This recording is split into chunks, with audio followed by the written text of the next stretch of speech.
Purchase an eligible new 30 to 450 horsepower Yamaha outboard and get up to 7 years of coverage protection, plus up to $500 in dealer credit, or earn up to $700 in dealer credit on eligible 2.5 to 25 horsepower models. Fall into savings today.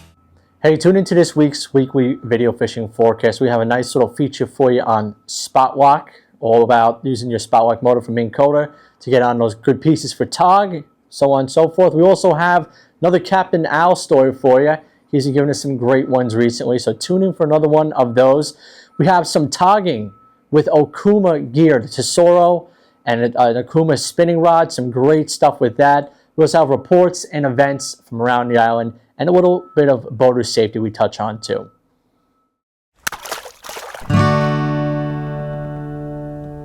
The ultimate fishing authority in the Northeast, the Fisherman magazine.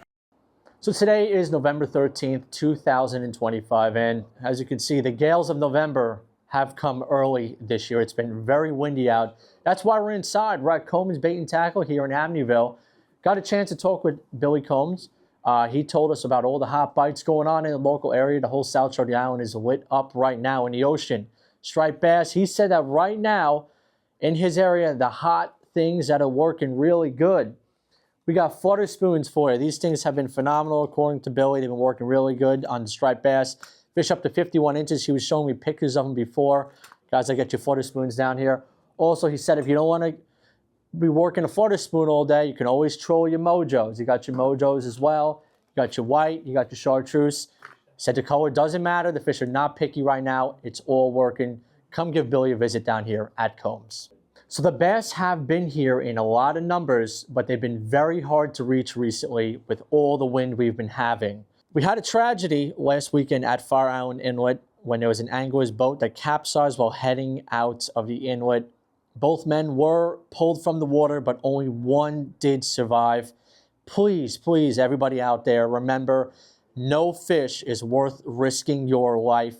And this time of the year especially, please always wear those PFDs on the water. It will save your life if an accident does happen. Be careful out there. Again, no fish is worth your life. If you're a tog fisherman this time of the year, spot lock is a game changer for you. We're going to showcase how it works on the Fisherman's project boat. Okay, what we have here is a very typical fall northeast fishing scenario. And I want to show you the advantage I have with this particular boat, the way it's equipped, because what I have here is the Humminbird Apex unit that integrates with my Minn Kota Instinct. So this is the self-deploy model, so I could get into a spot, hit a button, and lock into that spot. So it's a whole new world of advantage. Now, I'm in a vicarious spot here. We got 15 miles an hour winds head on to us. To the right of me is a marker. And that marker looks like it had better days. And to the left of me, just 20 feet to my left, to my port side, I've got a jetty. So I'm in a vicarious situation right now. But I'm not worried because, and we're catching fish because I'm locked in beautifully. We haven't moved at all. So this is like one of those times where, you know, your equipment makes a huge difference. And I'm at an advantage than any of the other guys out here because I can get this close in this kind of weather and be confident. Not to mention, as I'm fishing, I've got a portable, I've got this remote, okay? And I can not only jog myself to the left or jog to the right, couple 5 feet, whatever, if I want to adjust the movements or pop out of spot lock, I'm able to do it real easily. One of the other really unique things about the Humminbird Apex and Minn Kota Instinct integration is the battery monitoring. I'm able to really know precisely how much juice I've got, and my Minn Kota is working hard today. Look how close I am to this jetty. That jetty, if we broke loose or something didn't work, I'm on that jetty, but I've got complete confidence. And we've done this for over an hour and a half. Haven't moved. It's amazing. Hey, check out this article, this feature in the Fisherman on trolling motor etiquette, spot lock etiquette. It'll help you behave best while you're out on the water. The digital edition of the Fisherman magazine just came out on Monday, and for all you fans of the digital edition out there, remember, this is the last digital edition of the year. So if you want to get in on that content and read all about it, do so now because we're not going to be starting up those digital editions again till the month of April. But let's get into it. Let's see what we got this digital edition. Starting off our surf column, the storm checklist. Our inshore column, crunch time. Our offshore column, bluefin tuna for 2026. And we also have a nice photo gallery showing the surf transition from October to November surf fishing. So a while back, we got the chance to stop down at the Gillen at Capt Bait and Tackle. They've been doing this for 70 years now. That's quite a long time to be involved in the industry. We gave an interview with Captain Pat Gillen from the Gillen about what they've been doing down at Capt for the past 70 years. To check out the full video, click on the card in the top right or check out the link in the description below. So I've been fishing with this Okuma Tesoro reel for the past few months now. I put a lot of different fish on it, anywhere from hammerhead shark, striped bass, bluefish, weakfish, fluke. I've been togging with it now, the 4,000 size, and I gotta say, my thoughts were correct. The reel performed great for everything else. It performs great for tog. Check out this little video we shot with me togging with the Okuma Tesoro 4000.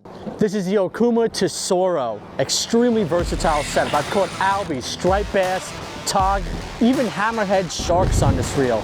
This reel does it all. It covers a bunch of different scenarios for fishing. Let's catch a tog right now. Using 20-pound braid, 40-pound leader, have a 3/4 ounce jig on. That's gonna allow me to get down to the bottom. I'm gonna pitch up current a little bit, let it settle down to the rocks that are right in front of me. If you're new to blackfishing, you gotta know when to set the hook. Getting small nibbles right now. These are investigator bites. I'm waiting for that bigger hit. That's the commitment bite. Again, small hits, that's a better hit. There we go, it's a good fish. That's a better one. These fish fight super hard.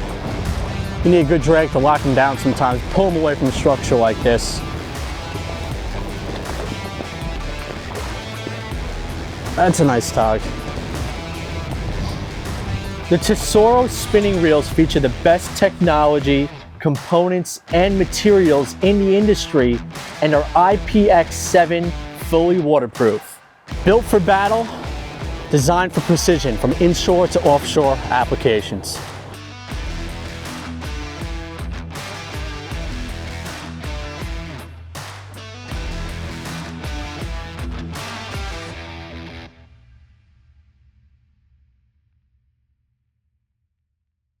Jenni's open boat piece premieres on Sunday. Let's see what she has coming out that day.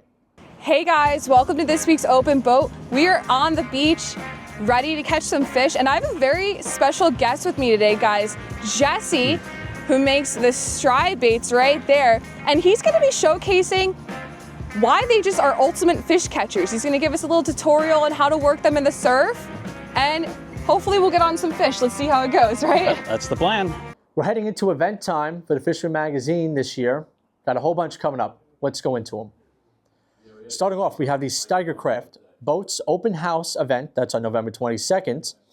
Then the Lindenhurst Fall Fishing Flea Market will take place on November 30th. Also on At the edge of Long Island, where the ocean meets tradition, Montauk Anglers Club can be your boat's... the 30th will be the Tress Palms Striped Bass Tournament in Babylon. Captain's meeting on the 26th.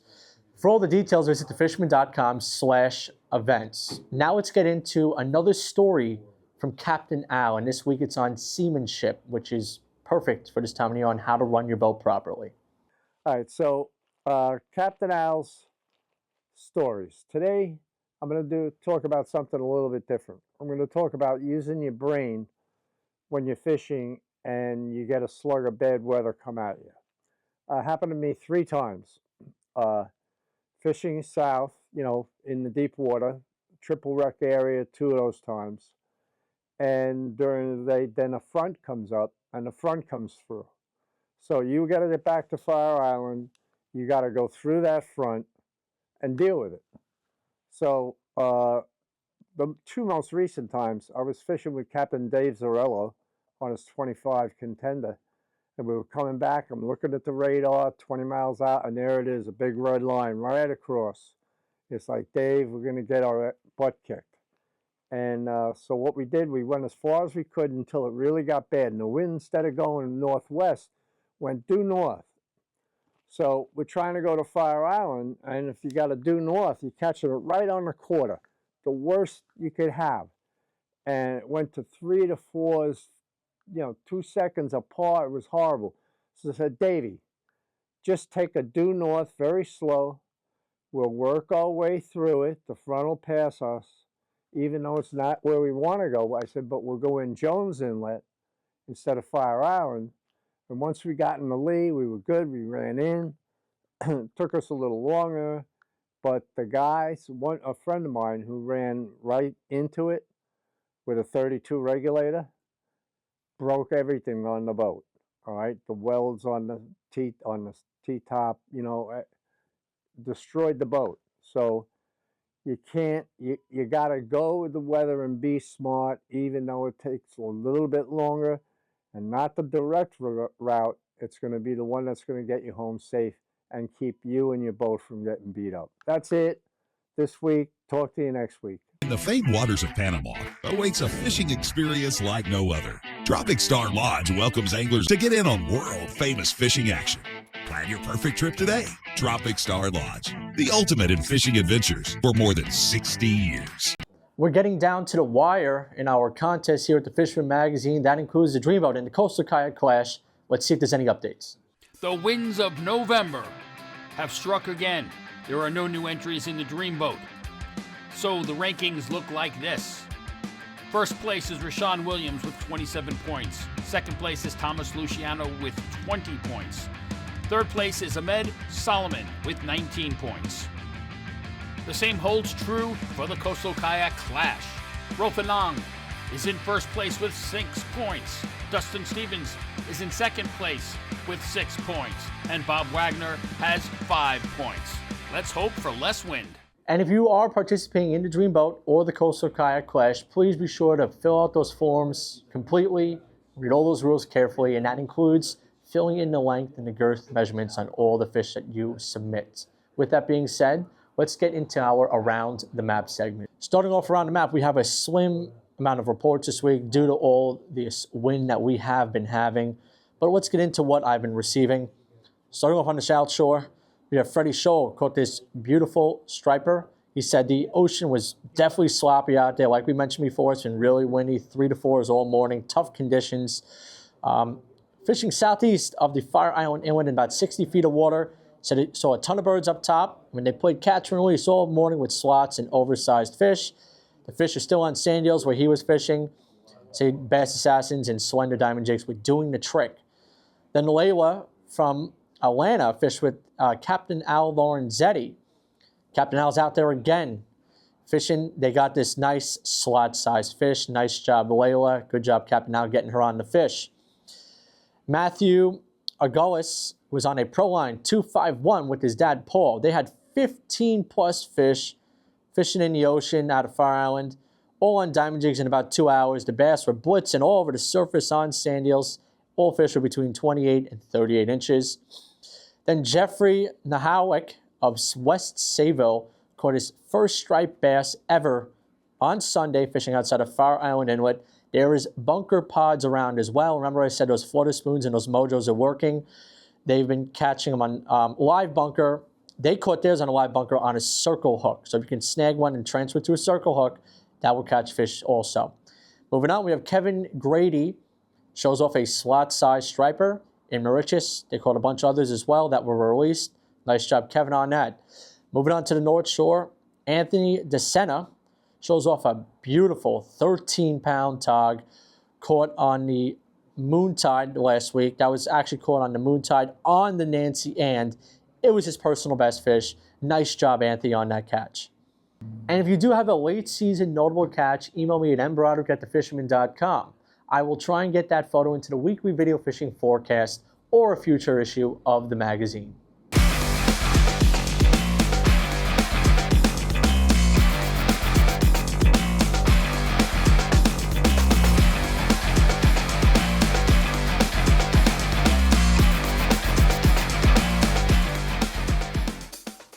Now it's time to check in with our correspondents from all corners of the island, see what they have to say. And if you want to jump to a certain correspondent from a certain spot on the island, you can use the YouTube chapters feature to do so now.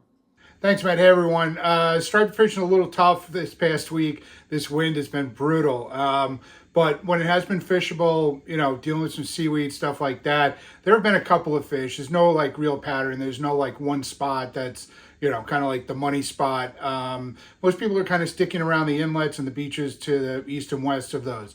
And, you know, sometimes the fish are popping up and getting into them. A buddy of mine got outside of Mauritius Inlet over the weekend, got a slot fish, lost another similar sized fish next to the boat. That was on live spot. He did see a decent amount of bunker. You know, I've been going at the last couple of days, but, you know, planning on going the next few days.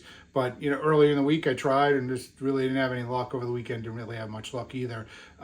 So, you know, we're kind of getting to that point in the season that while the fishing may not be great, there's still going to be some fish around. They may not be huge.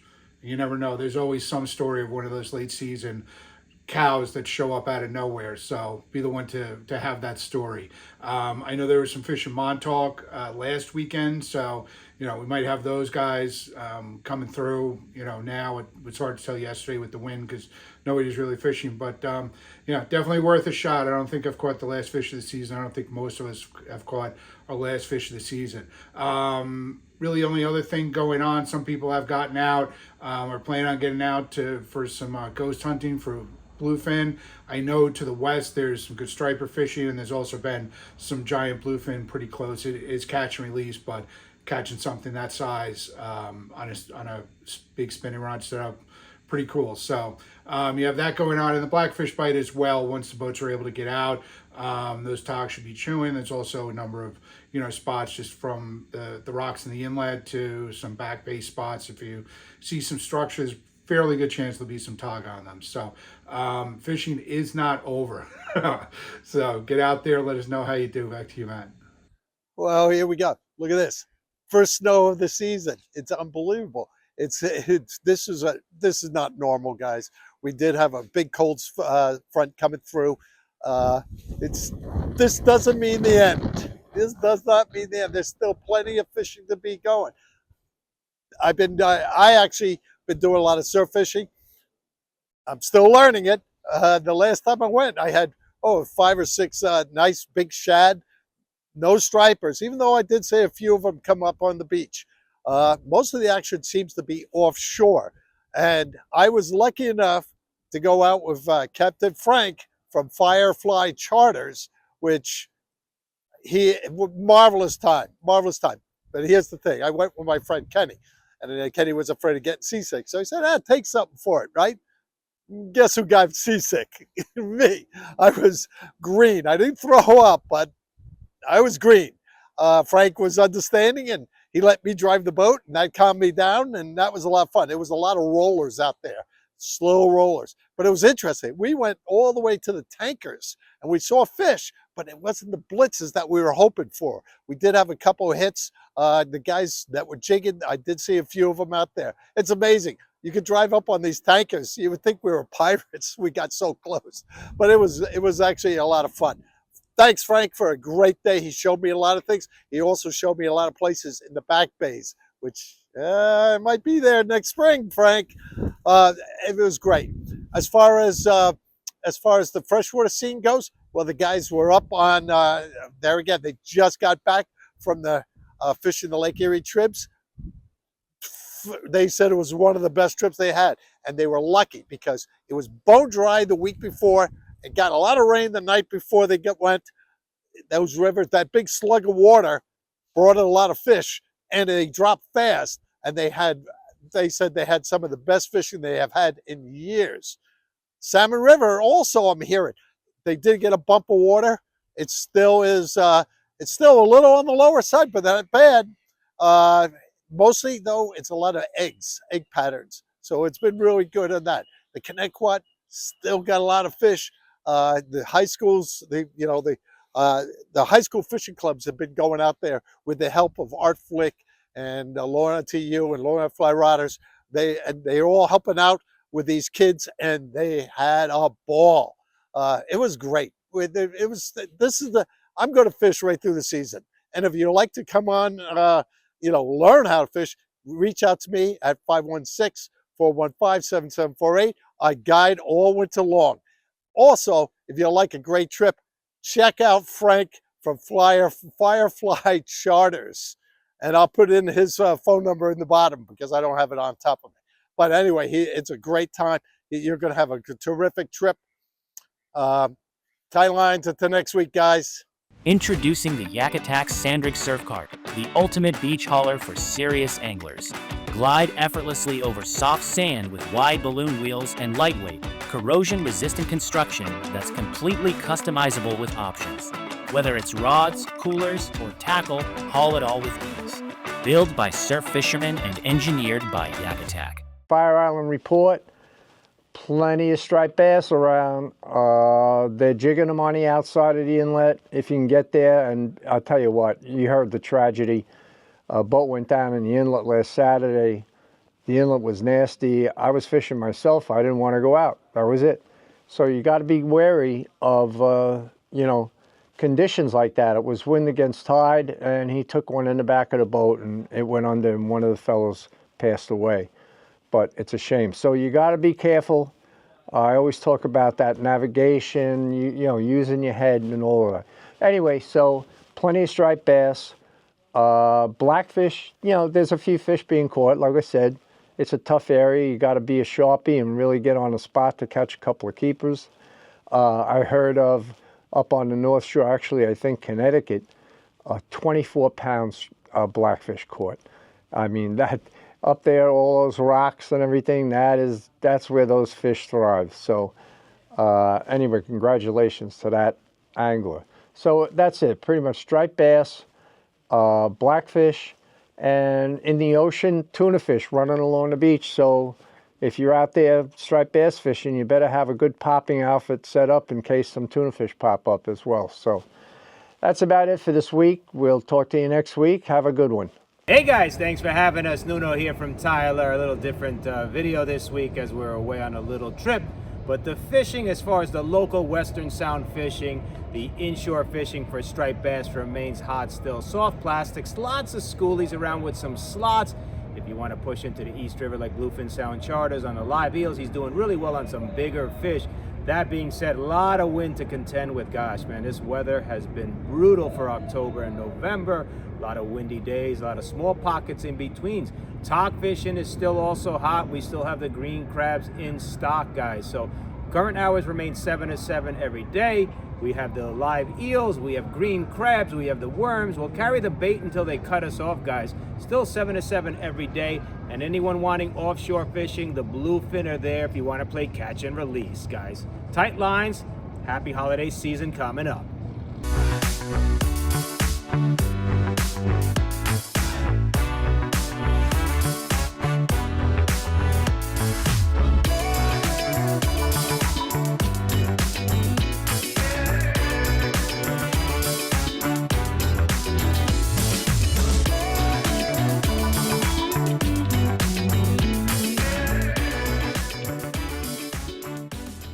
Well, guys, Mike Santry here. It's been a while since I haven't reported, unfortunately, but here's the rundown. The striped bass definitely starting to slow down. The water temperature is 50 degrees. Nighttime is dropping down to about 48, 49, which is definitely not good. Cloud covers keeping the water from getting any sunlight, and unfortunately the top water bite definitely in the bay, Raritan Bay, has significantly dropped. We did manage to find quite a few bass yesterday on the jig.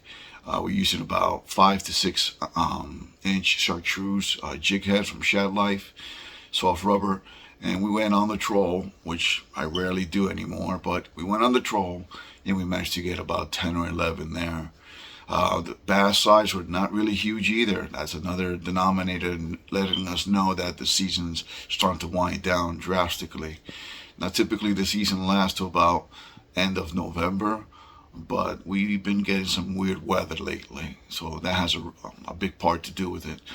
On the tuna front, well, haven't been out there that much since the season's closed for them for landings, and I really don't want to take a chance in killing one with a tail wrapped or anything like that, so we'll wait till December 1st opens commercial season. So with that said, guys, I got a few trips coming up this weekend. Always feel free to call me and book me if you guys want to be on a nice striped bass charter. And with that said, back to you. For more than 20 years, anglers everywhere have come to know one thing, that nothing says no to fish bites. Well, that's your report for the week, folks. And I was actually listening to a song the other day, the Wreck of the Edmund Fitzgerald, that took place on November 10th, 1975. And in the song, they said the gales of November are coming early. Looks like they came early this year, too. It's been blowing, seems like it's been blowing 30 to 40 every day since the beginning of November. We're not catching a break out there. Hopefully, by this weekend, beginning of next week, we do catch a break. But in the meantime, if you do decide to try and get out, please use the most caution when trying to get out. That means leaving the inlets. The inlets are very dangerous, especially this time of year with all this wind. So be careful. The beach is always a great option because you don't have to get out into the ocean to catch fish, go through the inlet. Very dangerous. So think about surf casting this time of year. Plenty of fish on the beach still. Plenty of fish around. Catch them up. We'll see you next week.